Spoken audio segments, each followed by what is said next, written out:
Hello there, Scotty.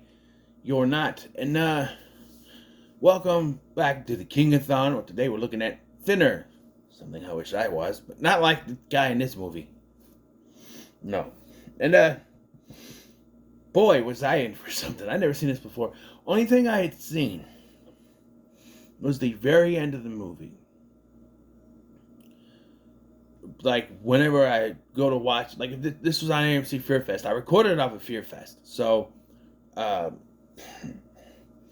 That'd be something on, and this would be on before it. I never seen the whole thing. Just the very end where he gets very concerned when his daughter ate some pie, and then he's gonna feed the pie to some guy, who I find out in this film after watching it is the doctor. And so I thought that the pie was what was making him thinner. No, that's something added at the very end of the movie that has nothing to do with the rest of the plot, but.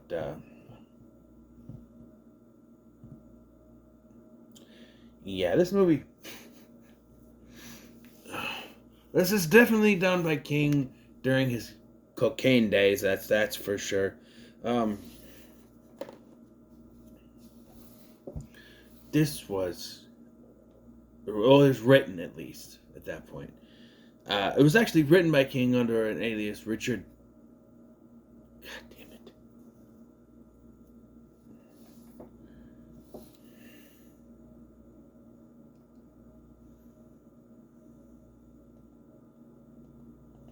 I had it. I practiced that line reading. Line reading. I practiced saying that like 3 different times. Richard Dragon. No, that's not it.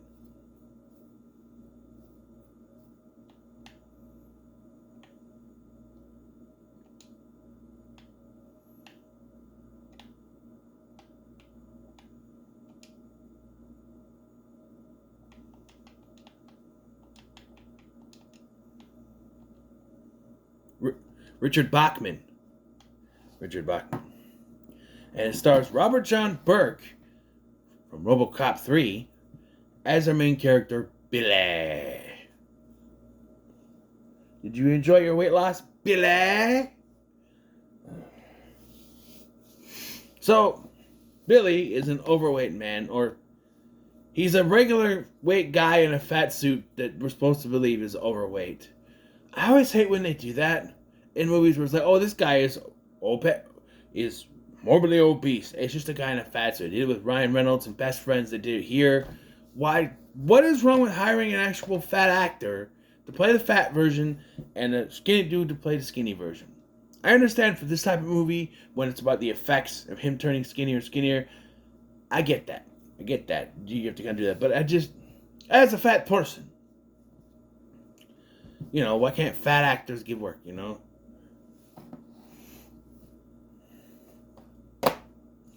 Even characters are supposed to be ugly are cast with beautiful women, right? Like you're supposed to tell me Gal Gadot is supposed to be not as pretty as the Snow White actress. Come on, there's no boys about. Nah, we'll wait till December. Wait till December. Anyway, so he's morbidly obese. He's also a lawyer. He's not morbidly. He's just fat. About my weight, maybe. No, he would say he was like 270 something or something, which is less than my weight. Cause I'm almost. Anyway, so the movie's over. I was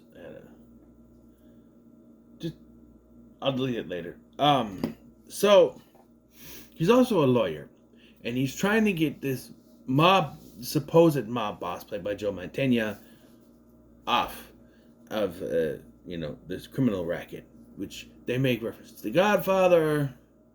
His daughter, I'm gonna tell you here, is played by Bethany Joy Lenz, who is a teenager here, and it's weird that she won't play a teenager in a TV series till when she's in. It's always weird when you have adults playing teenagers, but then you see them in earlier roles when they were still playing teenagers. I've pointed this out before, but in the same year she played a teenager in Mean Girls. Rachel McAdams also played an adult. Was it The Notebook or another movie? Same year. So it's like, you know, she's playing a teenager here at 15, and then in 2003 she's still playing a teenager at 20 or so. But it's like, oh well, she's technically still close to teenage. Yeah, because 18 and 19 is still teenager, but like she's playing 15 here, and I think she's playing 15 in One Tree Hill. So, I'm just saying, but I was like, oh, that's right, she is the daughter. So I'm like, when does the pie come in? Right? The pie doesn't come in till the end of the movie. It's not about the pie, but I like pie. He doesn't get pie yet, but his wife is going to get some strudel. I look into that. So he does get the mobster off because he's got connections with the judge and the main cop in the place. So he's able to, rig this whole thing and get the guy out. So in a plot point he wouldn't think would come back, but oddly it does in the weirdest way later in the film. Well,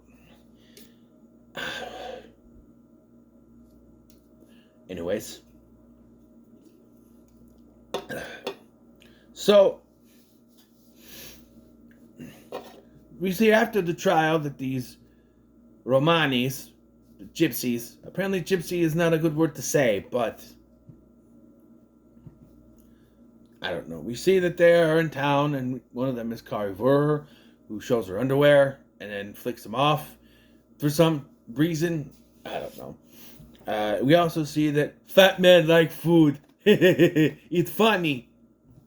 It's not funny. It's a struggle. Whenever you see a show about a fat guy, the Drew Carey show, I referenced this. There were so many references to Drew being fat and always having food and having secret stashes of candy bars. That's not funny. Because it's, you think, fat person, eat food, ha ha ha ha. But you know how much of a struggle it is for us? You don't see what that kind of what it's doing to that person. He's having secret stashes. He's hiding candy bars. He's doing all that stuff. He's fat. He's eating chips all the time. There's a scene of him later driving, eating chips after he starts getting shrunk. So I think he's trying to just, sustenance. But like, he's constantly eating. There's a scene when he's at dinner and there's a whole tray of cakes and he's like, "Ooh, me fat, want food." It's like, yeah, haha. But you don't see the personal struggles where we don't want to do that. We want help. We want someone to intervene. Like his wife pulls him away. She's like, no, let's go. Like, yeah, like, you need the support. Not just people saying, ha, he's fat, he's eating food, ha, ha, ha. What I don't need, well, that's not till later, but they're leaving, and she decides to give him a little,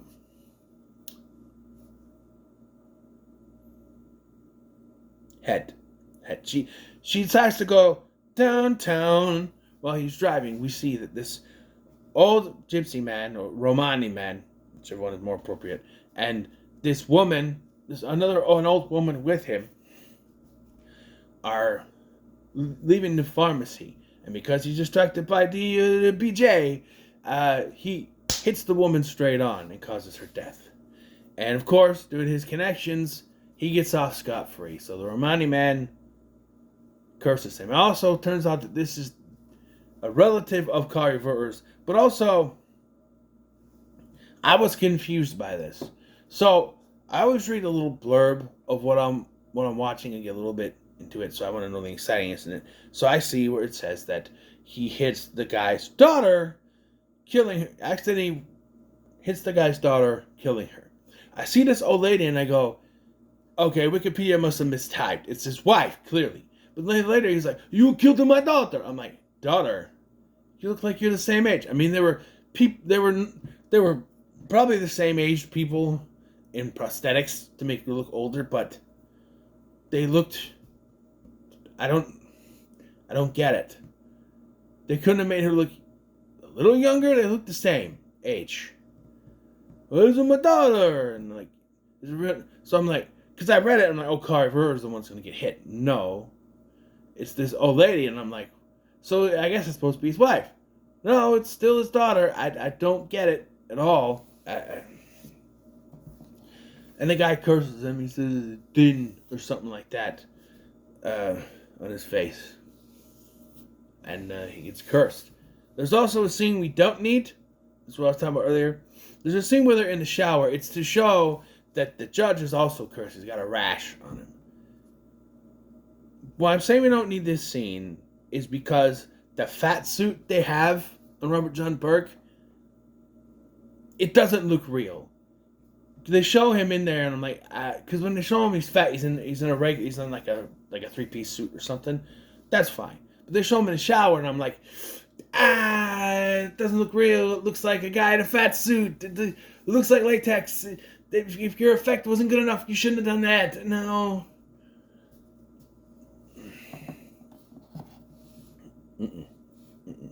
I mean, it looked better than The Rock's CGI fat abomination or whatever he did in Central Intelligence. That's another one where I kind of look at that and go, yeah, I believe that Dwayne The Rock Johnson was ever fat.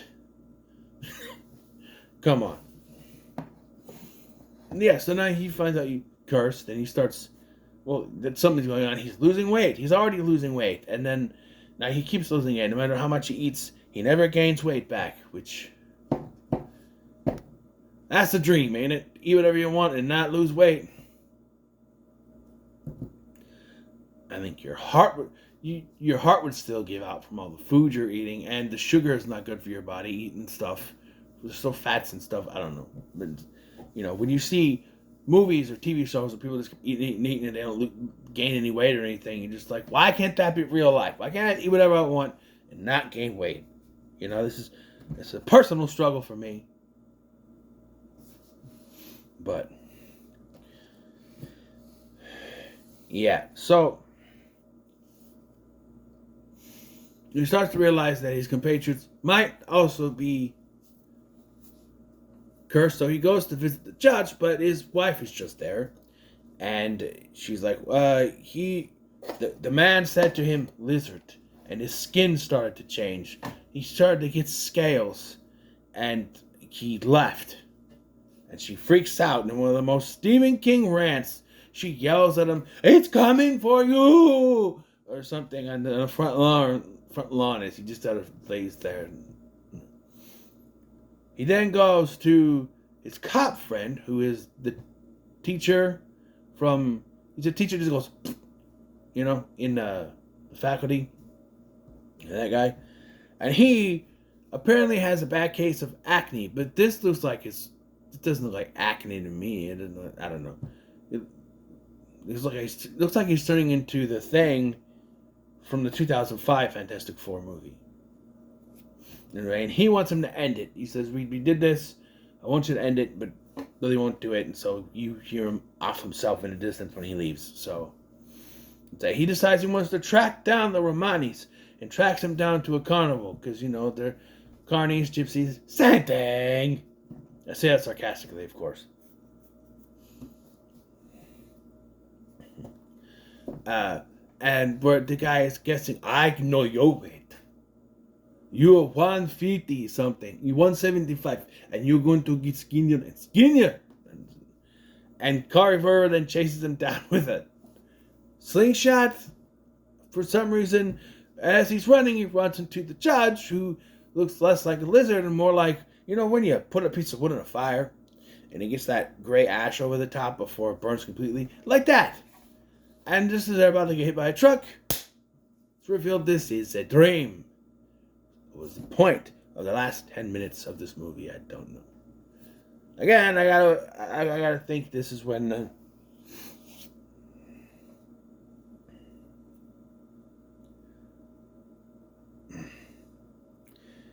Stephen King was using the nose for something more than, breathing. But anyway, he then starts to realize his wife is cheating on him with this doctor guy that's appeared a couple of times throughout the film. And I'm like, really? That's what this guy's amounting to? He shows up a couple of times to tell him, because he's talking to him about losing weight and everything. And I was like, oh, she's banging him. Because I was like, oh, he's been here a few times. I think that's later too, but it's like, he starts to realize that she's cheating on him with the doctor. Really? Like, You were willing to go down on him when he was fat, but now that he's losing weight, not for me. And you were worried about him, gaining all that weight. You wanted him to lose weight. Now he's losing weight. I'm a being this doctor guy. Somebody tells me she was doing it the whole time before. I don't know. Again, no. He tracks down the Romanis and says, "Hey, take this curse off me." The other two, they're dead. They're gone. Well, because he does, after he wakes up from his dream, he calls the judge's wife and says, "Can I talk to him?" And I'm like, she's like, "No, he's not home right now." I'm like, "Yeah, he left. She already told him that." He drove his truck into he drove his car into a gas truck. Funny thing is, he always wanted to be cremated. Jesus Christ.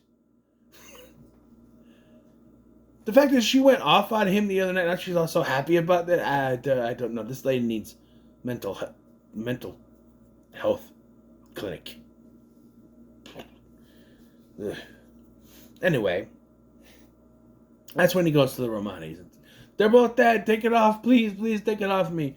And he's like, "No, you will not." And like, Carver uses her slingshot and it goes through his hand. That's not how that works. And I know you could say a million things. Oh, his skin is so fragile because he's losing all that weight. Bullshit. There's no way that something flung by a goddamn slingshot, something a 10-year-old can use, can go through your hand, curse or not. Though it's Stephen King, so the believability of anything in this movie, that doesn't work. So, surprisingly, Joe Mantegna re-enters this movie. He's like, "Hey, I got you off, so you owe me. I need you to help me convince these guys." So he shows up with a goddamn AK-47 and just starts shooting the hell out of these Romanis. Trying not to say the G.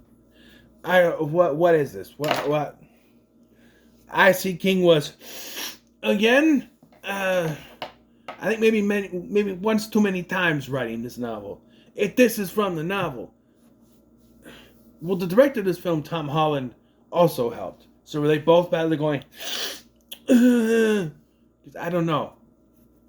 It's just an AK-47, and I know what AK-47 is because I played 007 GoldenEye when I was younger and even now. So yeah, you get AK. It's one of the guns you get, And then he shows up the next day pretending to be. He's like, "Hey, I'm not gonna show my ID. I'm like, "Hey, I'm a cop." And he's like, because he plays a mobster and everything. So, "I'm a cop, and we have the guy. We have an ID on the guy. He might have done this." And she's like, "Oh, it's that son of a bitch. I know who did it." And so like, it turns into acid, but it's actually soda pop. Cause get it? There's citric acid in your soda.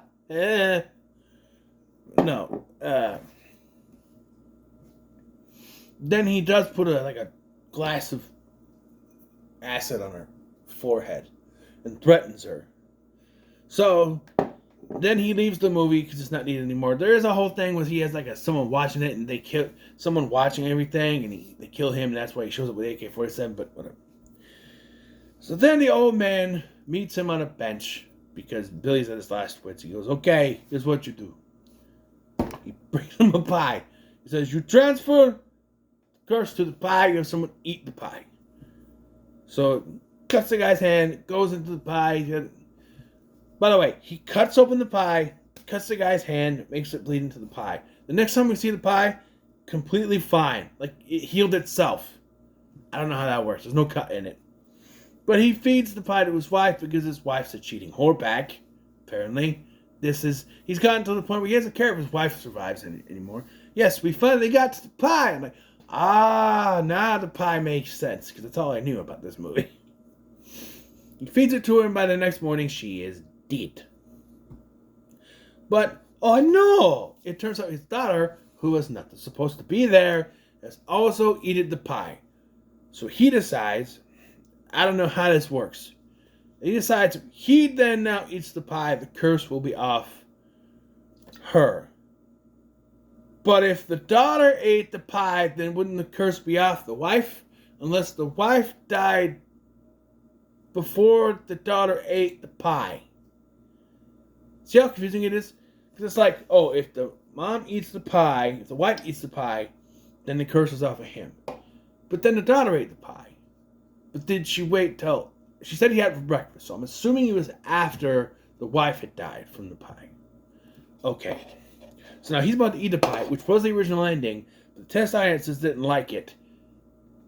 This is where I say, fuck you, test audiences. This is the appropriate ending. Instead, he decides he's going to feed it to the doctor, who shows up for some reason. I think he should have ate the pie. As much as I'm against dark endings, and I kind of defended the guy, you know, because it's like, what happened was an accident. Yes, he got off thanks to his power within the community, with the judge and stuff. But it was, no doubts about it, an accident. He escaped responsibility, but there's not much responsibility when he didn't mean for it to happen. These Romanis treated it like he ran her over with intent, like he did it on purpose, which is not the way it is. Like they try to make it like, oh, it's because you got off scot-free, but no, the way they frame things, you deserve this, you did this. It was an accident. Because they try to frame it like it was because they rigged it, but like he's like, no, you did this, you killed my daughter, you did this, and like, but it was an accident, right? And while I don't know if the wife should have died because she was cheating on him with the doctor, I don't know, but him going out by eating the pie to save his daughter is kind of a noble sacrifice. It kind of redeems him in a way. And it gives him his, pardon the pun, just desserts for being sort of a sleazebag the entire movie too. You know? But no, now he and his daughter are going to live fine. Though, I suspect she's going to find out something about the pie. How long does the pie take to have effect? By the way, here's a question that's popped in my head. How come after his wife started eating the pie, he didn't destroy the rest of it? Why did he keep the pie on the counter? I would have destroyed it. Put it on the garbage disposal. Throw it out with the trash. Why keep it in the house? In case it didn't work? I don't know. This was a hell of a first watch. That's for sure. I'll give it a middle of the road. I'll give it a middle of the road because I didn't hate it, but it's just weird. This is what you get for Stephen King. I mean, you know, he had movies about cat monsters, and there's one where the electronics become sentient. There's actually 2 movies about that, but, you know. So,